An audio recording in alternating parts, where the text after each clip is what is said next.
Hello friends, good morning to all of you. आज है 18 सितंबर और 18 सितंबर के करंट अफेयर्स में आप सभी का स्वागत है। कोसी महारेल सेतु किस राज्य में शुरू हो रहा है? तो अब जाहिर सी बात है, कोसी नदी की बात हो रही है तो ऑप्शन है बिहार, उत्तर प्रदेश, मध्य प्रदेश और उत्तराखंड। तो कोसी महारेल सेतु परियोजना जो है ये शुरू हो रही है बिहार में और बिहार की राजधानी है पटना। अब बिहार के बारे में कुछ इम्पॉर्टेंट चीज़ें मैं आपको बता रहा हूँ, प्लीज़ नोट कर लो आप, क्योंकि आपको बहुत ज़्यादा एग्ज़ाम में ये पूछा जाता है। सबसे पहले पूछा जाता है बिहार दिवस कब मनाते हैं? तो ये मनाते हैं 22 मार्च को, 22 मार्च, ठीक है। और बिहार नाम जो है ये विहार से डेवलप हुआ है। विहार बौद्ध भिक्षुओं के रहने के स्थान को कहते हैं, ठीक है। बिहार और उड़ीसा बंगाल से कब अलग हुआ?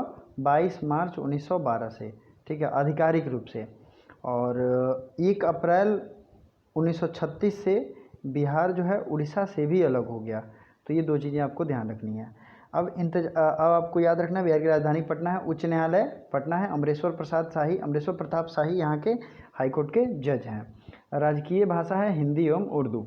राजकीय वृक्ष क्या है? पीपल। और राजकीय पुष्प है गेंदा। ये चीज़ें प्लीज़ याद रखिएगा, राजकीय वृक्ष पीपल, पुष्प गेंदा, राजकीय पशु बैल, ठीक है। राजकीय पक्षी जो है वो है गौरैया या स्पैरो, ठीक है। नेक्स्ट है बिहार के बारे में और भी जो चीज़ें हैं वो हम लोग देखेंगे। बिहार के पटना में बिहार का पहला डाकघर, महिला डाकघर खुला है, ठीक है। चलिए, और 15 साल से पुराने सरकारी वाहनों को बिहार सरकार ने बैन कर दिया है, मतलब नहीं चला सकते हैं। चलिए, तो आपको मैं आज फिजिकल मैप दिखाऊंगा, क्योंकि मैं डेली पॉलिटिकल मैप दिखाता हूँ। फिजिकल मैप में आपको बहुत अच्छे से याद होगा। तो ये है इंडिया का फिजिकल मैप, और आप देखिए, समझिए, कोसी नदी जो है ये निकलती है नेपाल से, ठीक है, और ये बिहार में आती है। तो कोसी बराज आप नाम भी सुनते होंगे, ठीक है। ये कहाँ से निकलती है? नेपाल से। और बिहार का शोक किस नदी को कहते हैं? तो बिहार का शोक किस नदी को कहते हैं बताइए? तो कोसी नदी को ही कहते हैं। इसी तरीके से बंगाल का शोक किसे कहते हैं? तो इसे कहते हैं दामोदर नदी को। तो आइए देखते हैं। ये है ऊपर सबसे हिमालय रेंज है, काराकोरम, फिर लद्दाख, फिर जास्कर। द नेक्स्ट है इंडो गंगेटिक प्लेन, ये गंगा नदी की स्थल है, और यहाँ गंडक, गंगा, यमुना, घाघरा, कोसी, ये सब आपको नदियाँ दिख रही हैं, ये है कोसी, ठीक है। अगला फैक्ट जो आपको देखना है, थार मरुस्थल कहाँ है? राजस्थान में है। रण ऑफ कच्छ कहाँ है? गुजरात में है, ठीक है। सतपुड़ा और विंध्य रेंज ये जरूर देखिएगा। नर्मदा और ताप्ती दो ऐसी भारत की नदियां हैं जो भ्रंश घाटी बनाती हैं, रिफ्ट वैली बनाती हैं। बाकी जो नदियां हैं वो कहाँ गिरती हैं? वो लगभग ईस्टर्न साइड में गिरती हैं, लेकिन नर्मदा ताप्ती दोनों गिरती हैं वेस्टर्न साइड में, अरबियन सी में। तो नर्मदा जो है वो विंध्य के नीचे, और सतपुड़ा के नीचे कौन नदी बहती है? ताप्ती, ठीक है। तो अगला क्वेश्चन है, ब्रिक्स से रिलेटेड है। ब्रिक्स वर्चुअल मीटिंग स्टार्ट हुई। अब देखिए, ब्रिक्स का फुल फॉर्म क्या होता है आप लोग जानते भी होंगे, लेकिन इस बार इम्पोर्टेंस इस चीज़ों का है कि चूंकि फिजिकली मीटिंग नहीं हो पा रही है तो ब्रिक्स की वर्चुअल मीटिंग है, तो यहाँ पे डेट इम्पॉर्टेंट हो जाता है, ठीक है। तो ब्रिक्स वर्चुअल मीटिंग ये स्टार्ट हुई 17 सितंबर को, ठीक है। और इसमें इंडिया के जो डिग्निटरीज़ हैं वो उन्होंने पार्टिसिपेट भी किया है। और ब्रिक्स के सबसे इम्पॉर्टेंट चीज़ें याद रखनी है आपको, क्या कि इसके फाउंडर्स थे इंडिया, चाइना, ब्राज़ील और रसिया, मतलब एस नहीं था उस टाइम, ठीक है। और ब्रिक्स कब स्थापना हुआ था? 2006 में, ठीक है। तो 2006 में ब्रिक की स्थापना हुई और 2010 में इसमें साउथ अफ्रीका जुड़ता है, ठीक है। तो जितने भी ब्रिक्स कंट्रीज हैं, बी से हो गया ब्राज़ील के हेड ऑफ द स्टेट हैं जायर बोल्सोनारो। फिर है आर से रसिया के हेड ऑफ द स्टेट हैं Vladimir Putin. Head of the state मतलब वहाँ की जो जिस तरह की गवर्नमेंट है उसके पीएम या राष्ट्रपति। हमारे यहाँ पीएम है नरेंद्र मोदी। और नेक्स्ट हैं शी जिनपिंग, कहाँ के हैं? चाइना के। और एस से हैं साउथ अफ्रीका, तो यहाँ के हेड ऑफ द स्टेट मतलब यहाँ के प्रेसिडेंट हैं सिरिल रामाफोसा। तो इतनी चीज़ें आपको याद रखनी चाहिए। ब्रिक्स ने अभी हाल ही में एक बैंक बनाया था, जो कि मैंने कल ही बताया था। तो ब्रिक्स का बैंक का नाम है न्यू डेवलपमेंट बैंक या ब्रिक्स डेवलपमेंट बैंक। तो इसका हेडक्वार्टर कहाँ है? इसका हेडक्वार्टर है बीजिंग में। अगला जो है G20 जो एक ग्रुप है, इसके बारे में भी देखेंगे। G20 ग्रुप की स्थापना हुई थी 1999 में और इसके चेयरमैन अभी हैं सलमान बिन अब्दुल्लाज़ अल सऊद। ये कहाँ के हैं?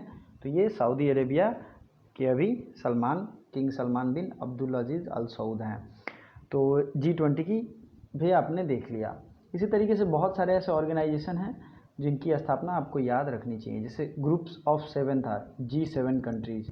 तो G7 कंट्रीज़ की स्थापना कब हुई थी? तो G7 कंट्रीज़ की स्थापना हुई थी 1975 में। तो 3 चीज़ें आपको याद रखें। उसी तरीके से सार्क जो है उसका था 1985। आसियान जो था उसका था 1967। ठीक है, सार्क हो गया 1985, आसियान हो गया 1967। अगला है बिम्स्टेक, BIMSTEC, बिम्स्टेक। इसका हेडक्वार्टर कहाँ है? बांग्लादेश की राजधानी ढाका में।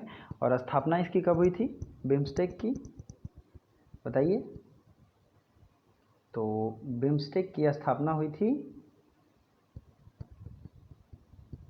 1997 में। मैं बहुत देर तक वेट इसलिए करता हूं ताकि जिनको पता है वो लाइव कमेंट कर पाएँ, इस चीज़ को समझिए और वीडियो को लाइक करिए और आगे बढ़ते चलिए। स्वच्छता cafe started in which state? तो स्वच्छता कैफ़े स्टार्ट किया गया है हिमाचल प्रदेश, उत्तर प्रदेश, बिहार और उड़ीसा।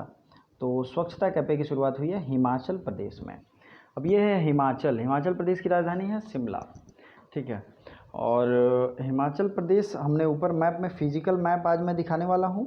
तो ये आप देखिए, ये जो ग्रेट हिमालय है उसके नीचे ये जास्कर रेंज है, इसका थोड़ा सा पार्ट हिमाचल प्रदेश में पड़ता है। हिमाचल प्रदेश में 2 चीज़ें आपको याद रखना है। ठीक है, उत्तराखंड और हिमाचल, हिमालय यहाँ पे उपस्थित है। हिमालय का अगर डिवीज़न जिस हिसाब से करते हैं उस हिसाब से। ठीक है, और यहाँ के जो एक तरीके से लेक हैं, ठीक है, वो सबसे ज़्यादा फेमस है हिमाचल प्रदेश में। शिमला इसकी राजधानी है। ठीक है, तो आइए देखते हैं चंद्रताल और रेणुका वेटलैंड ये कहाँ है? हिमाचल प्रदेश में। चंद्रताल कहाँ है? तो ये भी है हिमाचल प्रदेश में। तो चलिए रिवीजन करते चलेंगे। अगला जो क्वेश्चन है, हाल ही में ओजोन परत संरक्षण दिवस या ओजोन लेयर कंजर्वेशन डे ये कब मनाया जाता है? तो ये है 16 सितंबर को। और आज हम लोग ना डिटेल में देखेंगे कि सितंबर मंथ में कौन कौन से दिवस हैं। तो PDF जो मैं दूंगा उसमें आपको ये सब मिल जाएगा। तो सबसे पहला इंटरनेशनल चैरिटी डे ये मनाया जाता है 5 सितंबर को। यहाँ पे देखिए हिंदी और इंग्लिश दोनों में लिखा गया है, अंतर्राष्ट्रीय पुण्यदान दिवस, दान पुण्य दिवस। अगला है नेशनल टीचर्स डे, ये मनाया जाता है 5 सितंबर को। और देखिए नेशनल टीचर्स डे 5 सितंबर को, इंटरनेशनल टीचर्स डे मनाया जाता है 5 अक्टूबर को। ठीक है, फिर अगला है नेशनल हिंदी डे या हिंदी दिवस मनाता है 14 सितंबर को। और ध्यान से सुनिए, 14 सितंबर को मैंने एक और दिवस बताया था, तो उस दिवस का नाम भी आपको बताना है। ठीक, अगला है नेशनल इंजीनियर्स डे, ये मनाया जाता है 15 सितंबर को। और इसी के साथ डेमोक्रेसी डे या लोकतंत्र दिवस भी मनाते हैं 15 सितंबर को। अगला है ओजोन डे, ये मनाते हैं 16 सितंबर को। ठीक है, अल्जाइमर डे ये मनाते हैं 21 सितंबर को। International day of peace is celebrated on which day? तो ये अंतर्राष्ट्रीय शांति दिवस ये मनाते हैं 21 सितंबर को। फिर वर्ल्ड रोज़ डे, विश्व गुलाब दिवस, तो ये मनाते हैं 22 सितंबर को। और वर्ल्ड फार्मासिस्ट डे ये मनाते हैं 25 सितंबर को। देन नेक्स्ट है फार्मासिस्ट डे 25 सितंबर, रोज़ डे है 22 सितंबर। नेक्स्ट है वर्ल्ड कॉन्ट्रासेप्शन डे या गर्भ निरोधक दिवस, ये मनाते हैं 26 सितंबर को। फिर आते हैं वर्ल्ड मैरीटाइम डे, ये मनाते हैं 26 सितंबर को। नेक्स्ट है वर्ल्ड टूरिज़्म डे, ये मनाते हैं 27 सितंबर को। फिर आते हैं वर्ल्ड हर्ट डे, ये मनाते हैं 29 सितंबर को। फिर नेक्स्ट है इंटरनेशनल ट्रांसलेशन डे, ये मनाते हैं 30 सितंबर। आप यहाँ देख सकते हैं वर्ल्ड लिटरेसी डे, ये मनाते हैं 8 सितंबर, जो कि उधर छूट गया था। फिर है हिमालयन डे, ये मनाते हैं 9 सितंबर को। फिर अगला है सुसाइड प्रिवेंशन डे 10 सितंबर को। तो इतनी चीज़ें आपको रिवीजन के लिए मैं रखता हूँ ताकि आपके रिवीजन बेस्ड हो, रिजल्ट अच्छा हो, कोई भी चीज़ें आप भूलो ना। देखो, पढ़ने का सबसे बेस्ट तरीका है चीज़ों को एक दूसरे से जोड़ दो। ठीक है, एक लिंक बना दो, उसको एक चीज़ से टैग दे दो ताकि वो उसके साथ खुद ब खुद रिवीजन होता रहे। दूसरा चीज़ है कि बार बार रिवाइज करो, उसको मल्टीपल टाइम्स रिवीजन करने से ना वो एकदम से ऑटोमेटिक रिवीजन हो जाए, ऐसा पढ़ाई करना चाहिए। हाल ही में पेटीएम फर्स्ट गेम ने किसे अपना ब्रांड एम्बेसडर बनाया है? तो Paytm first game brand ambassador तो ये हैं सचिन तेंदुलकर। इनका पूरा नाम क्या है? सचिन रमेश तेंदुलकर। ठीक है। और हाल ही में लॉरियस का जो बेस्ट मोमेंट अवार्ड मिला था वो किसे डेडिकेटेड था? तो वो सचिन तेंदुलकर को ही डेडिकेटेड था। 2011 का जो वर्ल्ड कप भारत ने जीता था। ठीक है। चलिए, तो आप कमेंट करके ज़रूर बताइएगा सचिन तेंदुलकर से रिलेटेड कौन सी बेस्ट चीज़ें आपको अच्छी लगती हैं। कौन सा राज्य एक विशेष सुरक्षा बल स्थापित कर रहा है जिसके पास बिना वारंट तलाशी लेने का अधिकार और गिरफ्तार करने का अधिकार होगा? तो ये है उत्तर प्रदेश। और मैंने पहले ही बताया था उत्तर प्रदेश की राजधानी है लखनऊ। लखनऊ के चारबाग में हेल्थ एटीएम लॉन्च किया गया है। ठीक है, भारत का पहला हेल्थ एटीएम। अगला है भारत का पहला ऐसा कौन सा स्कूल है जो वर्ल्ड रिकॉर्ड इसने बनाया है? तो वो है सिटी मॉन्टेसरी स्कूल, ये भी है लखनऊ में। नेक्स्ट इंपॉर्टेंट फैक्ट्स आपको ध्यान रखने हैं। उत्तर प्रदेश के कुशीनगर में ही भारत का पहला ट्रांसजेंडर यूनिवर्सिटी बनाया जा रहा है। ठीक है। उसके आगे क्या याद रखना है? उत्तर प्रदेश में दुधवा नेशनल पार्क है और चंद्रप्रभा वाइल्ड लाइफ सेंचुरी है। ठीक है, ये कहाँ है? उत्तर प्रदेश में ही है। और उत्तर प्रदेश से रिलेटेड बहुत सारे इंपॉर्टेंट फैक्ट्स जो थे वो मैंने बता दिए हैं। उत्तर प्रदेश की जो राजधानी है लखनऊ, ये किस नदी के किनारे है? तो ये गोमती नदी के किनारे है। ठीक है। उसी तरीके से उत्तर प्रदेश के आगरा में ताजमहल है और ताजमहल किस नदी के किनारे है? तो ये है यमुना नदी के किनारे है। आगे बढ़ते हैं। एसबीआई बैंक ने वित्त वर्ष 2021 के लिए भारत का जीडीपी कितना प्रतिशत संकुचन बताया? संकुचन मतलब एक तरीके से हरासमेंट, तो वो -9% है। देखिए, बहुत लोग अपना अनुमान देंगे लेकिन सब कुछ आपको याद नहीं रह सकता, तो एसबीआई का याद रख लो। और एक जो सीएसओ उसने दिया था -23.9%, तो ये सबसे ज़्यादा वर्ल्ड लेवल पे उन्होंने जारी किया था। ठीक है। भारत को अगले कितने साल के लिए संयुक्त राष्ट्र महिला स्थिति आयोग का सदस्य चुना गया है? तो भारत को यूएन वीमेन काउंसिल का 4 सालों के लिए मेंबर चुना गया है। ठीक है। हाल ही में बैंक क्या है बागवानी कार्यक्रम कहाँ शुरू किया गया? तो ये जो है बागवानी कार्यक्रम जम्मू एंड कश्मीर में शुरू किया गया। अब जम्मू एंड कश्मीर की बात हो रही है, तो जम्मू कश्मीर से रिलेटेड चीज़ जैसे पूछा जाता है डल झील कहाँ है? तो जम्मू कश्मीर में। भारत की सबसे बड़ी फ्रेश वाटर लेक कौन है? तो वो है वुलर लेक, वो कहाँ है? जम्मू कश्मीर में। इसके अलावा जो जम्मू कश्मीर और लद्दाख हैं वो 31 अक्टूबर 2019 को 2 यूनियन टेरिटरी में बटे। ठीक है। तो अभी रिसेंटली अपॉइंटमेंट हुई है जम्मू कश्मीर में, जो रेल राज्य मंत्री थे मनोज सिन्हा, उनकी अपॉइंटमेंट हुई है। ठीक है। तो अभी वहाँ के एलजी हैं वो, और आर.के. माथुर जो हैं वो एलजी हैं लद्दाख क्षेत्र के। लद्दाख के पागांग लेक जो है, यहीं पे इंडियन और चाइनीज़ ट्रूप्स में भिड़ंत हो गई थी। ठीक है। और दूसरा जो लेक है पागांग लेक एक है, और दूसरा लेक है सो मोरोरी।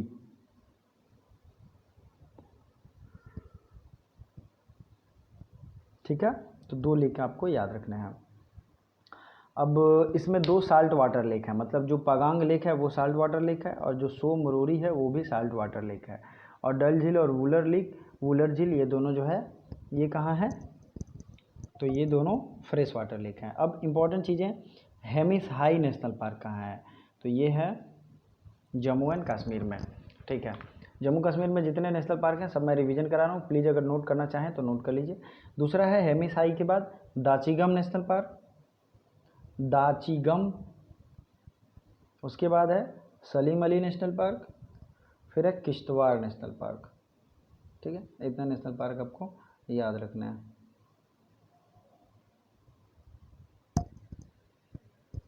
हाल ही में अगला क्वेश्चन है, हाल ही में एडीबी ने किसे कंट्री डायरेक्टर नियुक्त किया है? तो ट्रेको कोनिसी, इसको एडीबी ने एशियन डेवलपमेंट बैंक ने कंट्री डायरेक्टर नियुक्त किया है। ठीक है। तो ट्रेको कोनिसी, इनका नाम जो है ऐसे आप लिख सकते हैं, टैकियो है दरअसल, ये टैकियो कोनिसी सिंपल है, बट टैकियो है, ट्रैको नहीं, वो टैकियो कोनिसी, इसे कंट्री डायरेक्टर नियुक्त किया है। तो एडीबी, अब बात हो रही है बैंक की, तो बैंक देख लो, एडीबी की स्थापना कब हुई थी? Asian development bank. इसका स्थापना हुआ था 1966 में और इसका हेडक्वार्टर कहाँ है? फिलीपींस की राजधानी मनीला में। ठीक है, फिलीपींस है और इसके हेडक्वार्टर है फिलीपींस की राजधानी मनीला में। अभी इसके प्रेसिडेंट का नाम आपको याद रखना है क्योंकि रिसेंटली में है तो चेंज हुए हैं। इनका नाम है मसात्सुगु असाकावा, मसात्सुगु असाकावा, सुगु असाकावा। अगला है इसी तरीके से वर्ल्ड बैंक की जो प्रेसिडेंट है उनका नाम क्या है? इनका नाम है डेविड मलपास और जो IMF है उसके हेड का नाम है क्रिस्टीना जॉर्जिवा। और क्रिस्टीना लेगार्ड जो थी वो पहले IMF की हेड थी जो कि अब यूरोपियन सेंट्रल बैंक की हेड हो गई हैं। चलो अगला है, हाल ही में उत्तर प्रदेश सरकार ने आगरा के निर्माणाधीन मुगल म्यूजियम का नाम किसके नाम पर रखने की घोषणा की है? तो ये है छत्रपति शिवाजी महाराज। तो जो ताजमहल है उसको शाहजहाँ ने बनवाया था और उसी के नाम पे एक म्यूजियम बनेगा जिसका नाम रहेगा छत्रपति शिवाजी महाराज म्यूजियम। ठीक है, तो एक क्वेश्चन पूछा जाता है कि मार्बल कैंसर से प्रभावित होने वाला भारत का पहला म्यूजियम कौन था? तो वो ताजमहल ही था। हाल ही में अली जिन्ना पर आधारित पुस्तक Jinnah his success failure and role in history किसने लिखी है? तो ये लिखी है इश्तियाक अहमद ने। ठीक है, Ishtiaq Ahmed. My family my responsibility अभियान किस राज्य ने शुरू किया है? तो my family my responsibility campaign ये शुरू किया है महाराष्ट्र की सरकार ने। ठीक है, महाराष्ट्र ने माई फैमिली माई रिस्पॉन्सिबिलिटी। दुनिया का सबसे बड़ी प्लाज्मा थेरेपी ट्रायल जिसका नाम प्रोजेक्ट प्लाज्मा है किस सरकार ने शुरू किया है?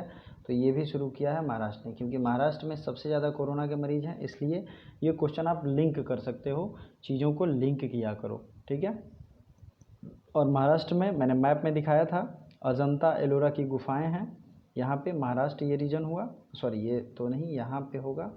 ठीक है, ये नीचे का रीजन जो है ये है महाराष्ट्र और ये सतपुड़ा के नीचे जो आपको दिख रहा है महाराष्ट्र की राजधानी है मुंबई और यहाँ के CM और गवर्नर का नाम आपको कमेंट करके बताना। तो दुनिया का सबसे बड़ा प्लाज्मा थेरेपी यहाँ शुरू हो रहा है। विश्व रोगी सुरक्षा दिवस पेशेंट सेफ्टी डे ये मनाया जाता है कब? 17 सितंबर को। तो 17 सितंबर को एक और दिवस हो गया। अगला क्वेश्चन है, भारत के पहले कोविड-19 मरीजों के लिए साइकोलॉजिकल पैरामीटर्स मॉनिटरिंग सिस्टम का नाम क्या है? तो ये है कोविड बीप। ये पहला साइकोलॉजिकल मॉनिटरिंग पैरामीटर्स सिस्टम है, इसका नाम है कोविड बीप। और आज के लिए जो आपको कमेंट करना है वो ध्यान से सुनिए। महाराष्ट्र में जितने भी नेशनल पार्क मैंने लाइन से बताए हैं उन सबको लाइन से आप कमेंट करोगे कमेंट बॉक्स में। और वीडियो कैसा लगा ज़रूर बताइएगा। Thank you so much for watching. Thank you.